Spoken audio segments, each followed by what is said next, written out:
my friends recently asked if I had any training routines for beginner kids classes, for kids ages 11 to 16. So today I thought I'd just share a few ideas with you. In the ITTF Level 1 coaching course, I really feel like they did a good job of outlining three main things that are needed. For any class, especially for kids, it needs to be fun, it needs to be active, and they need to learn something. So if you use these three keys as kind of the structure for everything, you got a good start. Fun. How can we make it fun? Well, we can turn things into a game. You can hire or ask for volunteers that you know would bring a fun environment to the place. You can also change the exercises fairly often, especially if you feel like, okay, this one's a little bit more boring, they need to change and do something different. Or you can take a normal exercise, turn it into a game or add prizes and make that fun. Active. This is a big key, that it's be active. What does active mean? It means everybody is actively involved in playing, as opposed to just sitting around watching two kids play or watching the coach play. So it needs to be active. So you need to find ways to keep people actively involved. Even if they're waiting in line, they can always be doing something else like jumping jacks or running around the table for additional exercise. But you need to keep it active and they need to learn something. So if you have a 1 hour kids class, try to think of one or two key things that you want them to learn for the day. Maybe it's how to hold the racket. Maybe it's how to keep the angle stable. Maybe it's how to time the ball so that they can hit to the designated location. Maybe it's how to serve the ball on the table. Whatever it may be, have one or two main themes for the day and really focus on making sure they understand it, they grasp it, and they can walk away from the class that day telling their parents, I learned something today.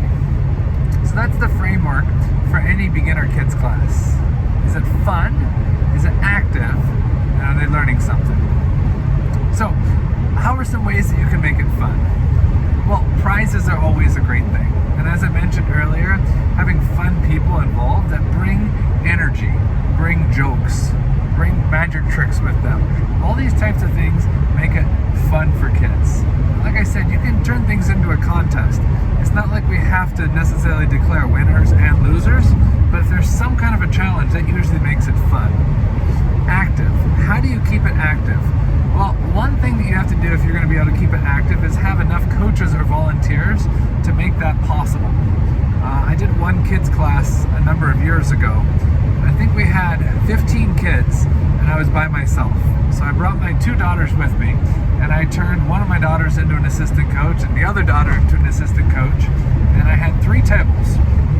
I had 5 kids lined up at each table, and our theme for the day was, let's learn how to hit a forehand. So each kid hit 2 forehands and then ran around the table. 2 forehands and then ran around the table. And we had enough balls that they could play continuously for about 10 minutes without standing in line more than like 15-20 seconds without hitting the ball.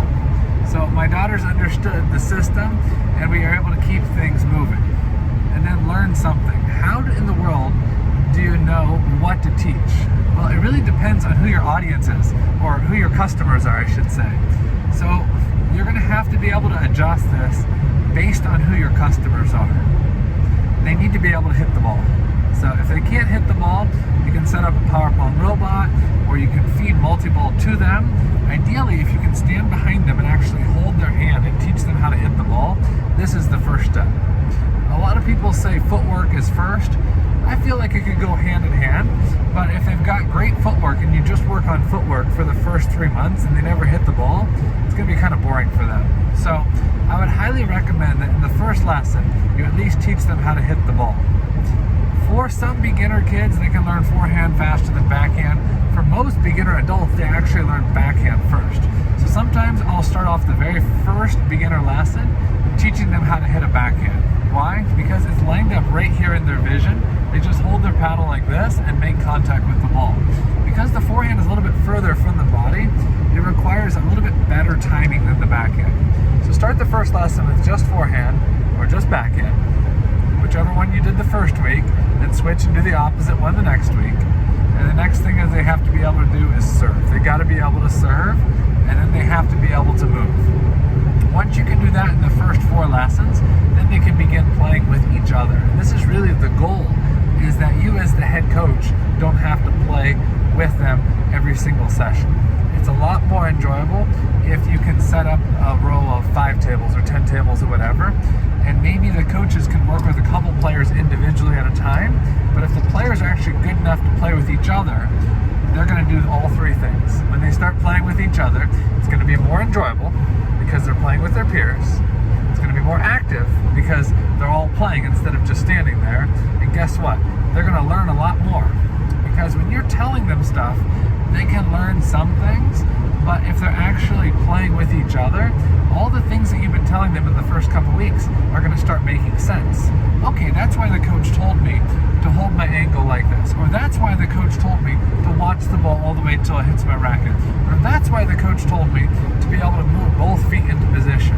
Once they can start playing with each other, then all these things are going to start making sense. I think the last thing I need to just mention about beginner classes is that you always need to have some flexibility in your mind.